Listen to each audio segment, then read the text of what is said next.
नमस्कार, सगरमाथा विशेषमा स्वागत छ। म केशव शर्मा। भौगोलिक अवस्थिति र खुल्ला सिमाना, राज्य प्रणालीमा रूपान्तरण, राजनैतिक अस्थिरता, धार्मिक, भौगोलिक तथा जातीय विषयहरू, आर्थिक विकास र अनुशासनको स्तर, विखण्डनवादी वा पृथकतावादी समूहको गतिविधि र सक्रियता, छिमेकी तथा अन्य राष्ट्रहरूको सरकार र चासो लगायतका विषयहरू सुरक्षामा प्रभाव पार्ने तत्त्वहरू हुन्। नेपालमा सुरक्षाको सन्दर्भमा आन्तरिकभन्दा बाह्य चुनौतीहरू बढी घातक सिद्ध हुन सक्छन् भन्ने गरिएको छ। नेपालको सन्दर्भमा खुला अन्तर्राष्ट्रिय सिमाना प्रमुख चुनौतीको रूपमा रहेको छ। नेपाल र भारतको बीचमा रहेको खुला सिमानाको फाइदा उठाउँदै आपराधिक गिरोहहरू विभिन्न आपराधिक क्रियाकलाप सञ्चालन गर्ने सम्भावना रहन्छ। हात हतियार, लागु औषध तथा मानव तस्करी फस्टाइरहेको छ भने तेस्रो मुलुकबाट भारतसम्म आएका विदेशीहरू सहज रूपमा नेपाल प्रवेश गर्न सक्ने अवस्था छ। मुलुकको शान्ति, सुव्यवस्था र सुरक्षा कायम गरी जनताको जीवधन र स्वतन्त्रताको संरक्षण गर्नु गृह प्रशासनको मुख्य उद्देश्य हो।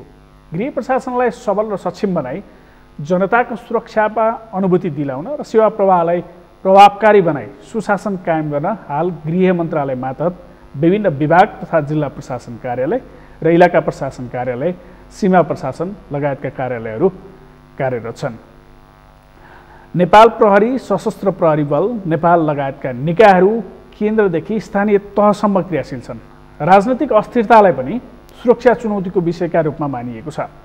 त्यसमाथि सुरक्षा क्षेत्रमा पनि राजनीति हावी हुँदै गएको देखिन्छ। अहिलेको अवस्थाले कस्तो चुनौती खडा गरेको छ, यसको समाधानका उपायहरू लगायतका विषयमा आज हामी कुराकानी गर्नेछौँ। हामीसँग कुराकानीका लागि नेपाल प्रहरीका पूर्व डिआइजी हेमन्त मल्ल हामीसँग स्टुडियोमा हुनुहुन्छ। स्वागत छ यहाँलाई कार्यक्रममा। हजुर, धन्यवाद।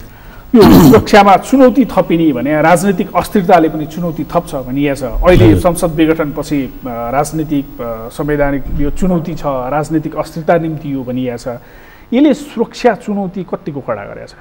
होइन, यो मान्नुपर्छ। हामीले सबभन्दा पहिला त एउटा हामी घरको हिसाबले पनि हेरौँ कि यो देशलाई त घरको हिसाबले हेर्न सकिन्छ नि। अब जुन ठाउँको आमा बाबु अनुशासनहीन छन्, झगडा गरिरहेको छन् भनेपछि तिनको छोराछोरीबाट हामीले अनुशासनको कल्पना पनि गर्न सकिँदैन नि त।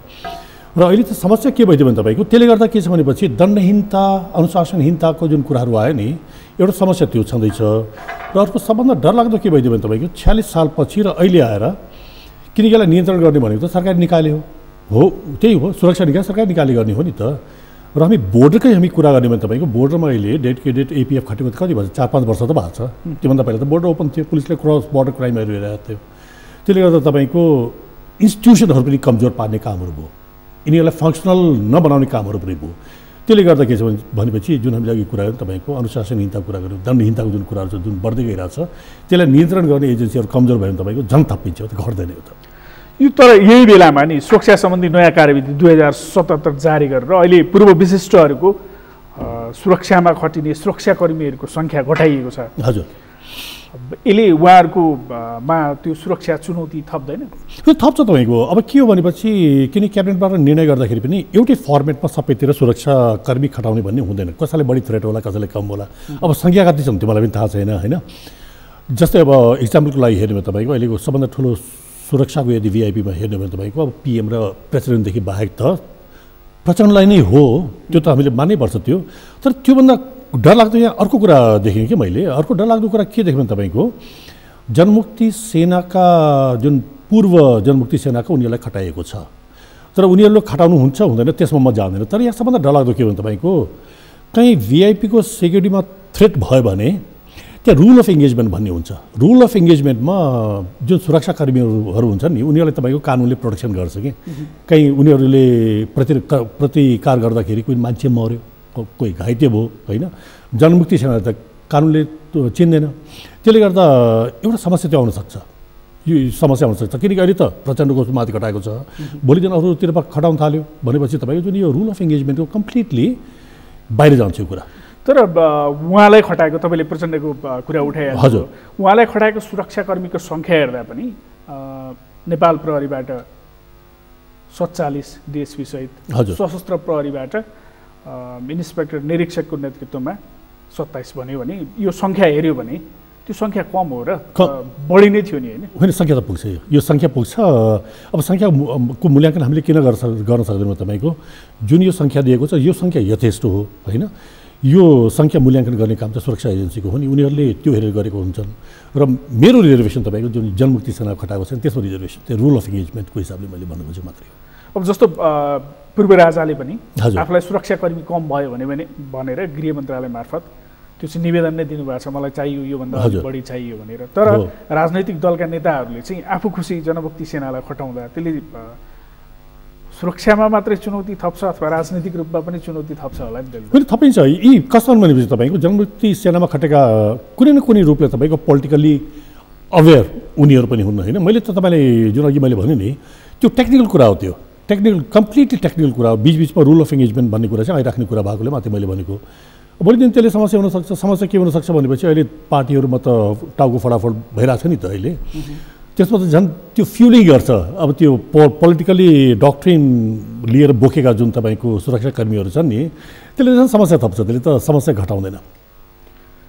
कसरी घटाउने त यो समस्या चाहिँ? यो जस्तो सुरक्षा छ होइन, सुरक्षा चुनौती छ भनेर भन्नुभयो। जस्तो दाललाई अझ बढी प्रधानमन्त्री बाहेक अरू राजनीतिक पूर्व विशिष्टहरूलाई हेर्ने हो भने नेकपा दाहाल नेपाल समूहको अध्यक्ष प्रचण्डलाई बढी सुरक्षा चुनौती छ भनेर। तर एउटा जनप्रतिनिधि आम जनताबाट चुनिएर आएको प्रतिनिधिलाई के त्यस्तो सुरक्षा खतरा हुन्छ? होइन, एउटा के छ भने तपाईँको जस्तै उहाँ त जनविद्रोहबाट आउनु भएको एउटा, त्यस्तो भएपछि के हुन्छ भनेपछि उहाँलाई एउटा थ्रेट भनेको पार्टीभित्रबाट पनि छ थ्रेट होइन, र अर्को के हुन्छ बाहिरबाट पनि थ्रेट हुन्छ। र अहिलेसम्मका यहाँका नेताहरूमा थ्रेट देखेको तपाईँको एउटा कालो मसो दलेका केही घटनाहरू छन्, या तपाईँको यो हुन्छ नि कसैलाई काठले हानेको या कसैलाई गालामा हानेकोसम्म घटना छ होइन। अहिलेसम्म ठुलो घटना चाहिँ घटेको छैन। तर त्यो भन्दामा के हुन्छ भने तपाईँको अगाडिको तयारी चाहिँ गरिराख्नुपर्छ। भोलि दिन कुनै थप थ्रेट चाहिँ त्यसभन्दा बढाउनु भने मात्रै हो। अब अहिले जस्तो खालको सङ्कट देखिएको छ यो त अब संसद विघटनपछि आन्दोलनहरू चलिरहेछ। यसलाई कतिपयले यो सुरक्षाकर्मीहरू घटाउने सन्दर्भमा पनि त्यो प्रतिशोध साँधेको भनेर भनिरहेछन्। भोलि संसद पुनर्स्थापना होला अथवा चुनाव, त्यसपछि अझ थपिने भयो नि सुरक्षा चुनौती त? थपिन्छ। सुरक्षा चुनौती के हुन्छ भने तपाईँको सुरक्षा चुनौती एउटा डटेड लाइनमा, यो स्ट्रेट लाइनमा कहिले पनि हिँड्दैन कि। सुरक्षा चुनौतीहरू कहिले पनि एउटा डटेड लाइनमा, एउटा स्ट्रेट लाइनमा कहिले पनि हिँड्दैन। त्यसले गर्दा के छ भने आज कम हुनसक्छ, भोलि बढी हुनसक्छ, आज बढी हुनसक्छ, भोलि कम हुनसक्छ। त्यो मूल्याङ्कन गर्ने काम अहिले त अब बढ्ने देखियो। यस्तो बेलामा चाहिँ कस्तो रणनीति अपनाउनुपर्छ? अहिले जस्तो गृह मन्त्रालय मातहतका निकायहरू, त्यसका विभागहरू देशभित्रको सुरक्षा गर्नका लागि लागिरहेछन्। सीमा सुरक्षामा भनौँ अथवा चाहिँ आन्तरिक रूपमा सुरक्षा गर्न, यो समग्र सुरक्षा व्यवस्थालाई चाहिँ चुस्त दुरुस्त बनाउनका लागि अब झन् थपिन्छ। यो बेलामा कस्तो रणनीति हो? होइन, अहिले त के भनेपछि मेरो सुरुदेखि एउटा भनाइ के भने तपाईँको जुन सुरक्षा एजेन्सीहरू फङ्सन गर्ने, यसलाई फङ्सनल यदि गराउने भनेपछि विभागले फङ्सन गर्नुपर्छ कि। जबसम्म विभागले फङ्सन गर्दैन र तपाईँको राजनीतिक रूपमा सुरक्षाका यस्ता पुरा टेक्निकल विषय हो। यो मात्रै होइन कि एज ए होल सुरक्षाको कुरा गर्ने तर टेक्निकल विषय हो कि। त्यसले गर्दा के छ भनेपछि जबसम्म तपाईँ पोलिटिकल रूपमा निर्णय गर्नुहुन्छ या तपाईँलाई टेक्निकल कुरा थाहा छैन, त्यो तपाईँ नन टेक्निकल रूपमा निर्णय गर्नुहुन्छ भनेपछि जम्मै निर्णयहरू गलत हुन्छ। यो काम चाहिँ सुरक्षा निकायको हो, जस्तै पुलिस हेडक्वार्टर एपिएफको होला, नेपाल प्रहरीको होला, उनीहरू जिम्मेवारी उनीहरूले छोडिदिनुपर्छ। उनीहरूले गर्छन्, त्यो गर्न पाएका छन्, अहिले गर्न पाएछन् भन्छु म त, गर्न पाएछन्। किनकि हामीले डे टु डे देखिरहेको छौँ तपाईँको, किनकि कति कुरा पहिला त गृह मन्त्रालयसम्म कुराहरू आउँथ्यो, अहिले त बालुटार पुगेको कुराहरू आइरहेछन्, सानसाना सर्व बढुवा कुराहरू होइन। त्यसले गर्दा के छ भनेपछि यसरी चल्दैन। किनकि उनीहरू किन त्यसरी बालुवाटार पुग्न थाल्यो? ती विभागहरूले अथवा त्यो मातहतका जुन अङ्गहरू हुन्छन्, सुरक्षा अङ्गहरू, उनीहरूले नै डिसिजन गर्नुपर्ने होइन हो। किनकि तपाईँले हेर्नुहोस् न, जस्तै अब अरुण खटनको किनकि कस्तो भइदियो भनेपछि ऐन नियमले के अधिकारहरू आइजिपीलाई दिएको छ, तर त्यो अधिकार लिएर केमा राखिदिएछ, त्यसलाई इन्स्टिट्युसनलाइज गरेको छ। त्यो अधिकार लिएर राखिदिएछ तपाईँको नियावलीमा होइन। नियावली भनेको क्याबिनेटको हो, त्यो रातारात चेन्ज हुन्छ। योभन्दा पहिला कतिवटा घटना हामीहरूले देखिसकेछौँ थाले ल्याउनेमा होइन। त्यसले गर्दा के छ भने तपाईँ करियर डेभलपमेन्टका धेरै कुराहरू लिएर त्यसमा राखिदिएकोले के हुन्छ भनेपछि मान्छेलाई भविष्य चिन्ता आउँछ, उनीहरू पनि दौड्छन्। एउटा प्रब्लम त्यो हो। र अर्कोतिर हामीहरूका सोचाइ के छ भनेपछि यो हामीहरू जस्तो यो जुन साउथ एसियन समाज या तपाईँको थर्ड वर्ल्डमा के हुन्छ भनेपछि सुरक्षा निकाय हातमा आएपछि सबै हामीहरू ठिक पार्न सक्छौँ भने एउटा गलत सोचाइ पनि हो कि। सुरक्षा निकाय हातमा भयो भने चुनाव पनि जित्न सक्छौँ, सुरक्षा निकाय हातमा भयो भने तपाईँको विपक्षीलाई पनि तहलाउन सक्छौँ, मान्छेलाई तुनाइदिन सक्छौँ। त्यो सोचाइले के छ भनेपछि सकेसम्म ग्रिपमा चाहिँ सुरक्षा निकायहरू लिन खोज्ने, तर यो गलत हो भन्छु म त्यो। त्यसमा त सुरक्षा निकायका पदाधिकारीहरू भनौँ न उहाँहरूको पनि केही दोष होला नि। छ त, दोष छ त। त्यसैले मैले सुरुमा भने तपाईँको उनी पनि दौड्न थाले नि त। किनकि जब तपाईँको भविष्य अन्यल हुन्छ या तपाईँ बसेर रुनु पर्यो होइन, या तपाईँ दौड्नुपर्छ होइन। कोही रुन्छन् जो दौड्न सक्दैनन्, जो दौड्न सक्छन् दौड्छन्। र उनीहरूले बाटो पनि देखाइदिएछन्। यो 46 साल पछिका धेरै घटनाहरू छन् जसमा कि तपाईँको आइजिपीलाई फाल्नलाई आइजिपीहरूले प्ले गरेका थुप्रै घटनाहरू छन्। त्यो त दृष्टान्त हुन् नि। त्यसले गर्दा हामी कम्प्लिटली पोलिटिसियनलाई मात्रै दोष दिन मिल्दैन। त्यसमा केही दोष चाहिँ तपाईँको सुरक्षा निकायभित्र पनि छ। तर त्यो के दोष किन आइदियो भनेपछि नियावली कमजोर, नियावलीमा सबै कुरा राखिदिएर विभिन्न घटनाहरूमा जोडेर हेर्ने हो भने नेपाल प्रहरी भनौँ अथवा चाहिँ सशस्त्र प्रहरी, यसको अनुसन्धान क्षमता चाहिँ कस्तो छ? खासमा त्यो सुरक्षा दिने सन्दर्भमा, सीमा सुरक्षाकै सन्दर्भमा अथवा केही अपराध भइसक्यो भने त्यसको अनुसन्धान गर्ने सन्दर्भमा, आम मान्छेलाई सुरक्षा दिने सन्दर्भमा। एउटा चिज हामीले के बुझ्नुपर्छ भने तपाईँको एपिएफ चाहिँ नयाँ फोर्स हो होइन। किनकि उसको एक्सपिरियन्स भनेको तपाईँको करिब 20 वर्ष जतिको उसँग अनुभव होला र जति काम गर्दै गयो तपाईँको त्यति खारिँदै जाने हो र त्यति अनुभव चाहिँ बटल्दै जाने हो। तर नेपाल पुलिसको इतिहास हामीले हेऱ्यो भने करिब 70 वर्षको अनुभव छ कि योसँग। राम्रा होला नराम्रा होला आफ्नो ठाउँमा छ। र केही हदसम्म अहिले हामीले हेर्ने तपाईँको जस्तै जुन किसिमले निजामती उसलाई कमजोर पारे नि, निजामतीलाई त एकदमै कमजोर पारिसकेको छ निजामतीलाई त। र सुरक्षा निकाय कमजोर किन परेको छैन भनेपछि तपाईँको सुरक्षा निकाय तपाईँको प्रोफेसनलिज्म केही छ। निजामतीमा झन् बढी छ प्रोफेसनलिज्म भन्छु म निजामतीमा। तर सुरक्षा फौज बचेका तपाईँको अनुशासनले हो कि अनुशासनले मात्रै बाँच्यो। तर अरू जस्तो घटनाहरू अहिले भर्खर भागरथीको हत्या सन्दर्भमा जुन घटना भयो त्यसको आरोपितलाई पक्रिने काम गर्यो होइन। तर त्यस अगाडिका केही घटनाहरू त्यही ठाउँमा भएको जस्तो निर्मला हत्याकाण्डको अहिलेसम्म संदिग्ध पक्रिन सकेका छैन, त्यसलाई कारबाही हुन सकेका छैन, बलात्कारी समाउन सकेन भनेर अहिलेसम्म आरोप लाग्ने गर्छ।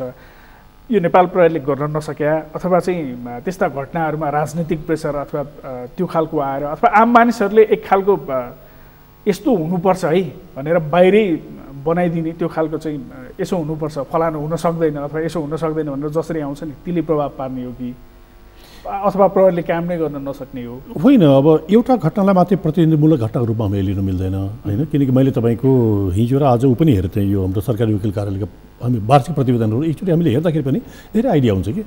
किनकि कुनै जिल्लामा हामीले हेरौँ तपाईँको जस्तो हिजोकै घटना अथवा आजकै घटना हेर्ने भने शान्ति सुरक्षाको प्रत्यावधि गर्न सकेन भनेर गुल्मीमा जिल्ला प्रशासन कार्यालय गरेका छन्। घटनाहरू दिनदिनै बढ्दै गए तर चाहिँ अपराधी समाउन सकेन।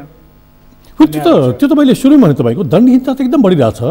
किनकि कति कुरा त हामीले समाजमा पनि हेर्नुपर्ने हुन्छ। दण्डहीनता अनुशासनहीनताको जुन कुरा गर्छु नि तपाईँको यसले बढाउने भनेको तपाईँको अपराधहरूलाई बढाउने हो होइन। अपराधहरू रोक्नको लागि तपाईँले सकेसम्म सुरक्षा निकायहरूलाई अलिकति फङ्सनल नबनाएसम्म हुँदैन। सुरक्षा निकायलाई मात्रै फङ्सनल गरेर हुँदैन तपाईँको। किनकि शान्ति सुरक्षा लगायतको जिम्मेवारीको कुरा गर्ने भने तपाईँको त्यो कसको हातमा छ भनेपछि उसको हातमा छ, फेरि निजामतीहरूको हातमा छ होइन। त्यसले गर्दा निजामती भयो, प्रहरी भयो, सबैलाई फङ्सनल तपाईँले बनाउनै पर्छ र तपाईँको उनीहरूलाई एकाउन्टेबल बनाउनै पर्छ होइन। र पुलिसको मैले डाटा किन दिन खोजेँ भनेपछि एकचोटि हामीले डाटा हेरौँ। यसमा लामो भन्दा पनि करिब गएको आर्थिक वर्ष पनि सक्सेस रेट हामीले हेर्ने भने करिब 60, 63 या कहिले 70सम्मको छ। कुनै जिल्लाको तपाईँको 80+ पनि छ। त्यसले गर्दा त्यो नराम्रो होइन भन्छु म। ल्याब छैन, नेपाल पुलिसको ल्याबको अवस्था हेरौँ हामीहरू होइन, सुविधाको अवस्था हेरौँ। म जहिले पनि भन्छु तपाईँको उधारोमा इन्भेस्टिगेसन हुन्छ, धेरै जस्तो इन्भेस्टिगेसन उधारोमा हुन्छ होइन। गनिमत छ, यति डाटा छ, यो त गनिमत छ भन्छु म त। तर ती मातहतका अङ्गहरूलाई फङ्सन गर्न दिनु पऱ्यो अथवा त्यसरी चल्नु पऱ्यो भनेर भन्नुभयो नि। ऐनहरू त छन् नि होइन। जस्तो कारागार सञ्चालन गर्नु पऱ्यो भने कारागार सञ्चालन ऐन छ, सशस्त्र प्रहरीको आफ्नै ऐन छ, नेपाल प्रहरीको छ, भएन भनेर सुरक्षा सम्बन्धी कार्यविधि छ। के लेखेका छ? म तपाईँलाई एउटा इक्जाम्पल दिन्छु, त्यो तपाईँलाई प्रष्ट हुन्छ होइन। के भयो भने हाम्रो हेम गुरुङ आइजिपी हुनुहुन्थ्यो। तपाईँले नियमावली हेऱ्यो भने एसपीसम्मको खटाउने अधिकार आइजिपीलाई छ। उहाँले एउटा इन्सपेक्टर, ट्राफिकका इन्सपेक्टर सरुवा गर्नुभयो। उहाँले सरुवा गरेपछि त्यो बेलाको गृह मन्त्रालयले हेडक्वार्टर चाहिँ बजेट रोकिदियो। के गर्नुहुन्छ तपाईँ? बजेटले रोकेको घटना छ। पुलिसको जुन डे टु डे फङ्सन हुने एजेन्सी छ, तेल तलब रासन बाहेक अरू बजेट रोकिदियो। गर्नुहुन्छ के भन्नुहोस् त? त्यसले गर्दा यस्तो छ कि कस्तो भने तपाईँको जुन निकाय उसलाई समन्वय गर्नुपर्ने हो, जुन निकायले उसलाई तपाईँको फङ्सनल गराउनु पर्ने हो होइन, त्यो निकाय बाधाको रूपमा आउँछ कि। त्यो फेरि पोलिटिकल उसको बदमासी हो। जुन पोलिटिकल लिडर्सहरू बसिरहेको थियो तिनीको बदमासी भन्नुहोस् त। इन्सपेक्टर सर्व गर्दाखेरि हेडक्वार्टरको बजेट रोकेको छ। त्यसले गर्दा मैले भने नि धेरै कुराहरू चाहिँ गएर नियमावलीमा राखिदिएका छन् होइन। ऐनमा जे अधिकार छन् अधिकार आफू तानेका छन्। त्यसले गर्दा के हुन्छ भनेपछि यस्तो जुन अत्काल्चो जुन देख्छौँ नि हामीहरू अधिकार त उसलाई छ देखाइदिने, तर त्यो निर्णय चाहिँ फेरि क्याबिनेटमा लिएर राखिदिने या मन्त्रालयमा लिएर राखिदिने अधिकारहरू। त्यसले गर्दा फङ्सनालिटीको प्रब्लम आउँछ। त्यसले भिन्न भिन्दै सुरक्षा निकायहरू गठन गर्नुपर्ने त अब भिन्न भिन्दै काम गर्नु परेपछि गर्नुपर्ने भयो, तर ती भिन्न भिन्दैको समन्वय पनि आवश्यक पर्छ होला। समन्वय चाहिँ कतिको हुन्छ? यसको लागि पनि एउटा इक्जाम्पल दिएमा तपाईँले क्लियर हुन्छ। हामीहरू पुलिसमा हुँदाखेरि त्यो बेला जबकि पुलिस भनेको त अपराध अनुसन्धान गर्ने उसको प्राइम रिस्पोन्सिबिलिटी भनेको अपराध अनुसन्धान हो। शान्ति सुरक्षा भनेको तपाईँको सिडिओको अधिकारको कुरा हो, सिडिओलाई सपोर्ट गर्ने एजेन्सी हो। त्यो चाहिँ प्रश्न छ यसको नेपाल पुलिसको अधिकारमा। नेपाल पुलिसले भनेको मानेन भनेपछि गृहमन्त्रीजीले के गरिदिनु भयो, नाम चाहिँ म लिन चाहन्न, उहाँले के गरिदिनु भयो, अपराध अनुसन्धान गर्ने अधिकार एपिएफलाई पनि दिइदिनु भयो। भन्नुहोस् त यस्तो अवस्थामा के हुन्छ? फङ्सन झन् झगडा गराइदिने कामहरू भयो नि यहाँ त। लक्किली अहिले जस्तै अहिलेको या योभन्दा पहिलाको पनि यो एपिएफ र नेपाल पुलिसको कुरा गर्ने तपाईँको साथीहरू एउटै ब्याचका साथीहरू यता पनि छन् उता पनि छन् होइन। त्यसले गर्दाखेरि तिनीहरूको रिलेसनले पनि फङ्सन गरिरहेछ। अब यस्तो के भन्छ आफूलाई स्वार्थ लागेको या आफूलाई मन नपरेपछि एउटाको अधिकार अर्कोलाई दिइदिने गरेपछि जुन एजेन्सीलाई अपराध अनुसन्धान थाहा छैन उसको त्यो तपाईँको जिम्मेवारी पनि होइन। त्यो पनि के हुन्छ एजेन्सीहरू ठोकिन्छन् कि त्यो ठोकिने भनेको एकछिनलाई उनीहरूलाई रमाइलो होला, यो यसलाई कमजोर गरे उसलाई बलियो बनायो भनेर, तर लङ टर्ममा सफर गर्ने त देशले हो कि इन्स्टिट्युसनले सफर गर्छ र देशले सफर गर्छ। त्यसले गर्दा यो राजनीतिक अस्थिरता अथवा राजनीति हाबी हुँदै जाँदा मात्रै सुरक्षा चुनौती थपिया कि नेपालमा जे कारणले सुरक्षा चुनौती बढ्यो भनेर भनिन्छ नि? हजुर, त्यसमा प्रमुख कारक चाहिँ के हुन्? होइन, प्रमुख कारण त एउटा त के भयो भने तपाईँको अस्थिरता जस्तो खुला सीमा भयो होइन, हो राजनीतिक अस्थिरता हुँदा पनि अझ बढ्छ भनेर भनिन्छ। होइन बढ्छ तपाईँको जस्तै अब धेरै कुराहरू हामीले हेर्नुपर्ने हुन्छ। एउटा त राजनीतिक सीमा भयो, राजनीतिक यो जुन सीमा छ सीमालाई हामीले कम्प्लिटली क्लोज पनि गर्न सक्दैनौँ, त्यसलाई रेगुलेट मात्रै गर्ने हो। इन्डिया नेपालको रिलेसनको कुरा गर्नुहुन्छ भने झन् यताको त कुरा छोड्दै हाम्रो सुदूरपश्चिमतिर गयो भने करिब पारी बोर्डरतिर चाहिँ नेपालीहरू छन् कि यता पनि छ उता पनि छ उनीहरूको। त्यसले गर्दा यसलाई रेगुलेट मात्रै गर्ने हो। त्योदेखि बाहेक प्रविधि मैले हेरेको छु, प्रविधि डरलाग्दो रूपमा हाम्रो यहाँ भित्रिरहेको छ अहिले, तर प्रविधिको पछाडिको सुरक्षा र त्यो पछि तपाईँको के भइदियो भने त्यसलाई अब अनुसन्धान त गर्नु पऱ्यो नि त। अनुसन्धान गर्ने प्रहरी हो, त्यसको क्यापेसिटी कसरी बढाइरहेको छ हामीहरूले होइन। त्यो पछि र अर्को चाहिँ हामीले हेर्नु भने तपाईँको टिआरसी जुन छ नि, यो ट्रुथ एन्ड रिकन्सिलिएसन कुरा जुन छ त्यसलाई चाहिँ अगाडि बढाउनै पर्छ। त्यसले पनि दण्डहीनता ल्याइरहेछ। अब त्यसको मतलब यो होइन कि त्यहाँभित्र गएर न्यू खोज्ने, यसलाई त एक ठाउँमा त पुऱ्याउनु पऱ्यो नि। अहिले जस्तो आन्दोलनहरू चलिरहेछ अहिलेकै सन्दर्भमा, हजुर 25 जना जति बसेर आन्दोलनमा सहभागी हुन्छन्, तर प्रहरीहरूको सङ्ख्या हेऱ्यो भने 50-60 जनाले घेरेर बस्नुपर्ने अवस्था छ। यसले पनि असर गरेको छ कि जस्तो सङ्ख्या पर्याप्त छ कि छैन अहिले सुरक्षा दिने सन्दर्भमा? यो मनोबल हो, यो मनोबल एकदम घटेको। किनकि हामीले रिड गर्ने भनेको तपाईँ मनोबल घट्ने बिचमा मैले एकचोटि हेरेको तपाईँको यो अलि दिन पहिला कुरा हो, समाजवादी पार्टीको जुलुस चलिरहेको थियो कि यो रत्नपारबाट आइरहेको थियो। त्यहाँ उनीहरूभन्दा बढी सुरक्षाकर्मी थियो, दोहोरो लाइन गरेर गइरहेको थियो। अहिले एकजना समात्नु पऱ्यो भने गाडीभरि पुलिस जानुपर्ने अवस्था छ। हामी पञ्चायतकालको मेरो कुरा गर्छौँ नि, एकजना गयो भने गाउँले डराएर लिएर आउँथे कि, किनकि त्यो बेला के थियो भनेपछि मान्छे पनि अनुशासित थिए। अहिले तपाईँको व्यक्ति पनि अनुशासित भएनन् र यो बिचमा मानवाधिकारका कुराहरू पनि आए होइन। मानवाधिकारको कुराहरू छ नि त, मानवाधिकारको कुराहरू आए लगाएर धेरै कुराहरू थपियो कि, त्यसले गर्दा के भयो भने चाहिँ मनोबलका कुराहरू पनि छन् र यो एउटै कारण छैन, धेरै कुराहरू छन्। यो के बढ्या? प्रहरीको मनोबल घट्या कि अथवा चाहिँ अपराधीको मनोबल बढ्या? मनोबल घटेको हो। यो इन्डिकेसन मनोबल घटेको इन्डिकेसन हो। केही सानो कुरा हुन्छ पुलिसको स्ट्रेन्थ थपिदिने, मनोबल घटेको हो। यो कसरी बढाउने मनोबल घटाउने जुन मलाई भने तपाईँको जबसम्म इन्स्टिट्युसनले आफू फङ्सन गर्न पाउँदैन, जबसम्म इन्स्टिट्युसन आफै एकाउन्टेबल हुँदैन तबसम्म भइरहेको छ। अब राजनीतिक दलहरू यिनै हुन्, नेताहरू यिनै हुन्, परिवर्तनको सम्भावना कहिले न कहिले तपाईँको त्यो के घाम आउने भन्छ नि, बुद्धिमा घाइटोमा घाम त आउला नि कहिले कहिले, किनकि यसरी चल्दैन तपाईँको।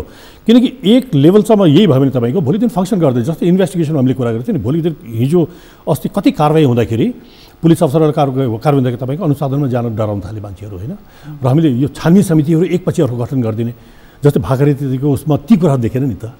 गभर्मेन्टले धेरै इन्टरभेन गरेन, छानबिन समितिहरू गठन गरेन। हामीले बोल्नुपर्छ, यी कुराहरू चाहिँ बोल्यो भने के हुन्छ, बोलेर केही पनि हुँदैन भन्छौँ नि, यी कुराहरू बोल्नुपर्छ, सबले बोल्नुपर्छ। यस्ता कुराहरू बोल्दै गयो भने कहिले न कहिले त ठिक होला भन्छु म। अब झन् जुन बढ्ने छ यो सुरक्षा चुनौती थपिन्छ भनेर तपाईँले सुरुमै भन्नुभयो, यसलाई सुव्यवस्थित बनाएर मान्छेलाई आश्वस्त पार्नका लागि प्रहरीले चाहिँ के गर्नुपर्छ? प्रहरीले के गर्नुपर्छ भनेपछि तपाईँको प्रहरीको रिक्वायरमेन्ट के हो सबभन्दा पहिला त के भनेपछि तपाईँको सुरक्षा हाम्रो या फेरि अध्ययन गर्ने चलन पनि छैन। अध्ययन गरेपछि के हुन्छ, कुन ठाउँमा इन्टरभेन्सन गर्ने र हामीलाई चाहिने के हो अध्ययनले पनि देखाउँछ एउटा कुरा। हाम्रो अध्ययन गर्ने चलन छैन, बाहिरतिर तपाईँले हेर्नु भने धेरै रिपोर्टहरू आउँछन् होइन।